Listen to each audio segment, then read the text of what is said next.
Here I have ESSENTIELB HeYou 60, and today I'm going to show you how to add photo to contact on this device. So to do this, firstly you have to open your phone application, then go to the contacts list, select the contact which you want to add photo, then tap edit, then tap on the camera icon to add a photo to it.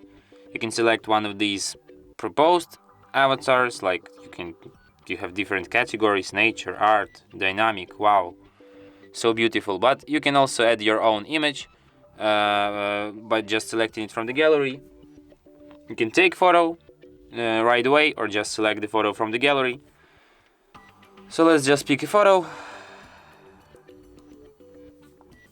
Here you can crop this picture, then tap done, and then tap here to confirm the whole operation, and as you can see, image added.